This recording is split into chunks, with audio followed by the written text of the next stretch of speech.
Camp McCoy, Wisconsin. 1945. The wind whistles low across the barbed wire fence, ruffling the uniform of a Japanese prisoner of war, seated alone at a wooden table. He's thin, not skeletal but close. His hands are folded neatly in his lap, just as he was taught at the Imperial Military Academy. His eyes are fixed on the tray placed in front of him. It's not what he expected. No boiled barley, no pickled radish, no stale miso soup, instead, a hamburger. Grilled beef tucked between two warm buns, yellow cheese melting down the side, crisp lettuce, sliced tomato, and beside it, a glass bottle with a red label, ice clinking inside.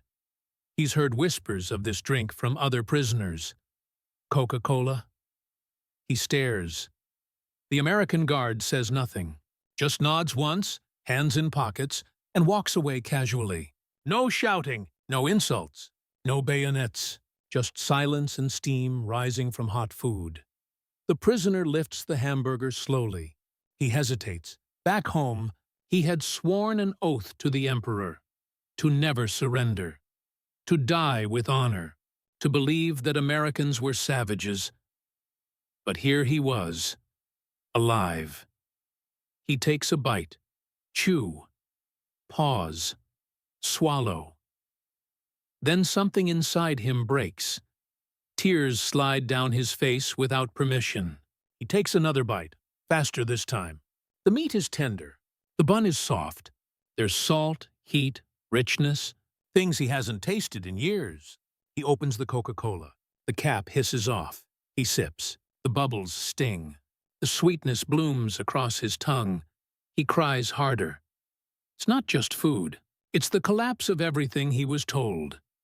Everything he believed about the enemy. This isn't a prison. It's a mirror. And the reflection is shattering. Some wars are won with bombs, some with bullets. But this war was won with a hamburger. Because sometimes what breaks an empire isn't firepower. It's the taste of something you were told didn't exist. A soft bun, a hot patty, a cold bottle sweating in your hand. When the Japanese Empire surrendered in 1945, they expected punishment. Starvation, humiliation, revenge. Instead, they found clean barracks, full plates, ice, sugar, kindness. And that kindness hit harder than any shell, because abundance doesn't just feed the body, it erodes the lie. In the summer of 1945, the world's deadliest war came to its final, brutal crescendo. Japan had surrendered, reluctantly, painfully, after the twin atomic bombings of Hiroshima and Nagasaki and the overwhelming Soviet assault on Manchuria. What remained of the once proud Imperial Army laid down its arms.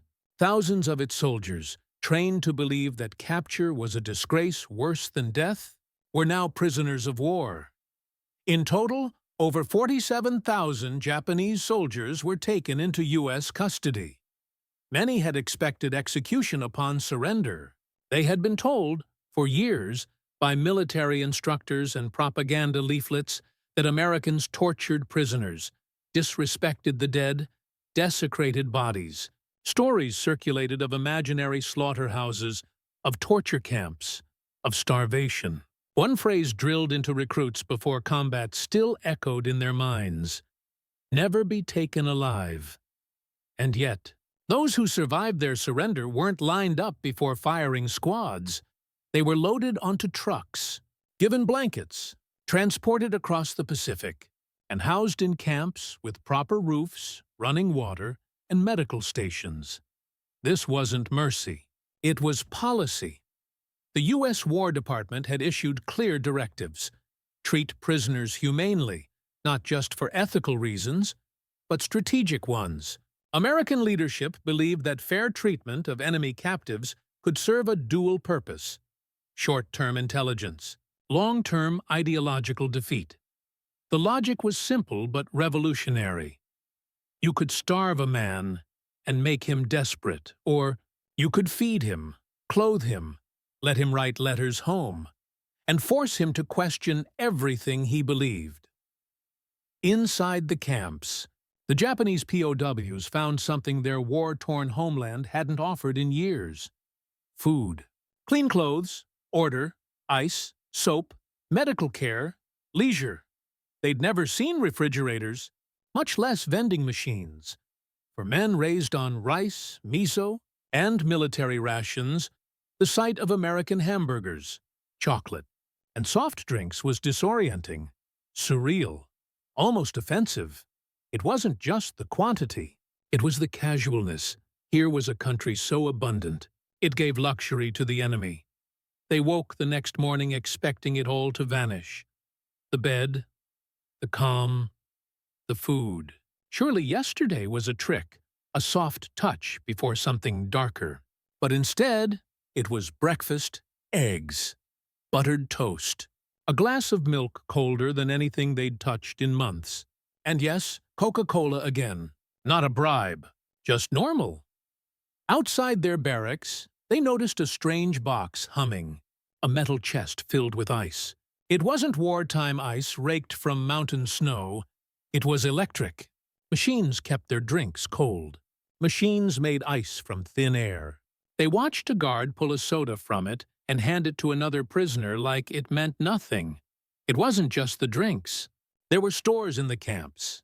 Real stores, stocked with candy, soap, razors, even postcards. They were called PX, with the money they earned from simple work details. Cleaning, gardening, hauling supplies. The POWs could buy anything inside. In one letter home, a prisoner wrote, "We are fed like officers here. We are paid. We are permitted dignity." That line would have never passed the censors back in Japan. But here, in America, no one stopped him. Camp life followed a schedule. Morning roll call, work shifts, meal times, free hours in the afternoon. There were rules, strict ones, but they were clear. Guards weren't unpredictable. Punishment wasn't random. Everything had a rhythm, like a machine that ran on fairness. Some prisoners worked in kitchens and farms nearby, others in warehouses. But what shocked them most was what they saw outside the fences. American life. Fields full of cattle. Stores stacked high with fruit. Diner counters with plates of pancakes taller than their helmets. Teenagers sipping milkshakes. Children tossing away half-eaten sandwiches. Waste. Abundance. Casual comfort. And in every diner window, the same bottle they'd been given. Coca-Cola. Not just for soldiers. For everyone. What they were tasting wasn't just food, it was a culture built on having enough. Enough to feed the enemy, enough to let prisoners earn wages, enough to let sugar and meat become tools of war more powerful than swords. The Empire had taught them that America was decadent and weak, that it would collapse under pressure. But here they were seeing it up close. This wasn't collapse. This was control. And for the first time, they began to whisper to each other. What else did they lie to us about? They were given tools, shovels, hammers, gloves, not to dig trenches, but to build, to help harvest apples, to load dairy trucks, to work alongside American civilians who neither mocked nor feared them. On one orchard in Wisconsin, a Japanese prisoner asked his American supervisor, "Why are you trusting me with this blade?" The man shrugged. "Because it's a job, not a battlefield." That moment stayed with him. It wasn't mercy. It wasn't friendship. It was normal. And that normalcy, so alien, so mundane, was what shook them. At lunch, they sat beneath trees eating sandwiches and oranges, while American workers passed them thermoses of coffee. No lectures, no flags, no accusations. Just tired men sharing food. And the American towns? They weren't rubble. They were alive. Neon signs lit up diners at night. Movie posters glowed behind glass. Bicycles leaned against mailboxes. Back in Japan, their families stood in lines for soy cakes made from pulp. Bombs fell at midnight. Cities choked on smoke. But here, teenagers danced in jukebox-lit halls while former enemies washed their hands with scented soap. The letters written home began to change. We were lied to. These people are not monsters. One prisoner admitted in his journal that the hardest thing wasn't labor. It was seeing everything he'd been taught unravel so easily, that hamburgers and Coca-Cola could destroy more than bombs ever could. He wrote, "If they had starved us, we would have endured it proudly. But kindness makes you question your cause." What they witnessed was not just victory. It was an alternative reality, and for many, that was harder to face than defeat itself. The shock didn't just come from food itself. It came from how easily the Americans produced it. Behind every hamburger served in a POW camp stood an empire of logistics, refrigeration, farming, and fuel. Behind every bottle of Coca-Cola was a system so vast, it blurred the line between civilian life and military dominance. In 1943, America produced over 5 billion bottles of Coca-Cola, not just for soldiers, but for civilians and prisoners. It wasn't rationed. It wasn't rare. It flowed with the rhythm of a nation that had learned how to scale indulgence. Meat? America was the world's butcher. In 1944 alone, the U.S. produced more than 23 billion pounds of red meat and poultry. Sugar? America harvested and refined more than 6 million tons, enough to coat every biscuit, every candy bar, every cola sent to troops, and to enemy prisoners. Meanwhile, Japanese civilians were surviving on less than 1,600 calories a day, barely above starvation. By comparison, Japanese POWs in American camps received between 3,000 and 3,600 calories daily, monitored and documented by the Red Cross. Many gained weight in captivity, a fact that stunned their families after the war. The hamburger, in this sense, was a data point, not just a meal. It symbolized what the Empire of Japan never had: redundancy, cold storage, railroad cars filled with beef, mass production not of death, but of comfort, and the numbers only widened the gap. While Japanese factories struggled to produce basic shoes and bayonets, the U.S. Signal Corps employed over 1 million personnel, and Coca-Cola built entire bottling plants behind Allied lines just to keep supply flowing. Food, drink, clothing, these weren't just luxuries. They were weapons of morale, and they were everywhere. A German general once said, "The Americans fight with chewing gum and silk stockings, but somehow they always win." Japanese POWs realized the same. Not through force, but through the sheer weight of what America could make, and make again tomorrow. They sat on wooden benches, eating hamburgers next to guards. Not soldiers, not superiors, just other men, one with freckles, another with a picture of his daughter tucked into his helmet band. They laughed about baseball, offered extra mustard, poured more cola, and the prisoners watched, not just with curiosity, but with shame. Because everything they were told about America had been a lie. This wasn't a nation of decadence and cruelty.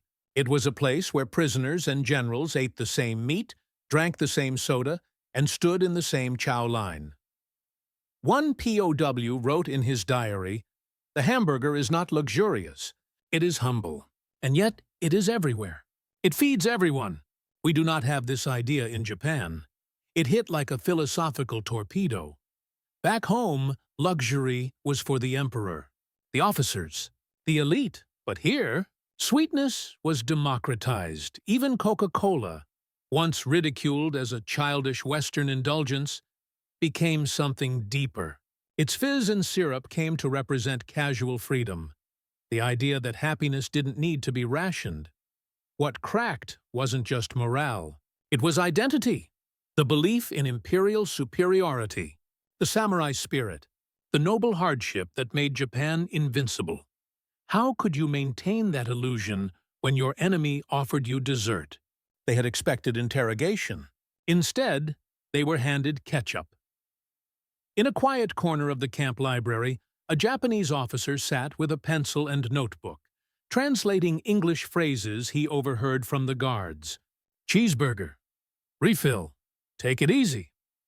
None of them had wartime meaning. All of them felt like freedom. He had once led a battalion in Burma. He'd seen villages burned, civilians massacred, children reduced to ash. He believed he was fighting for honor, for the emperor, for a nation that knew discipline and pain better than any soft Western power.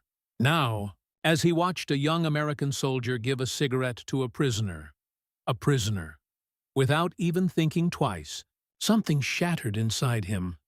We could never have beaten a country that feeds its enemies better than we fed our own troops.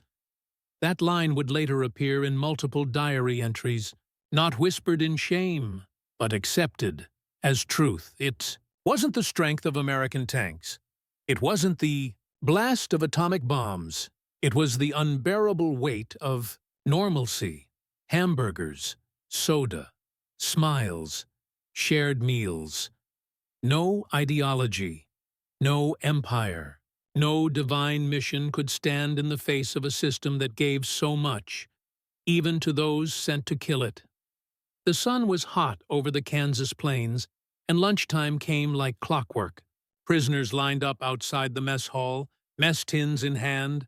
Inside, American cooks were ladling out mashed potatoes, gravy, and beef patties. One prisoner watched as a young GI in front of him took 2 bites of his hamburger, then casually tossed the rest into a trash bin. He didn't even look back. That moment didn't make the prisoner angry. It broke him, because in that half-eaten sandwich was a truth too big to digest.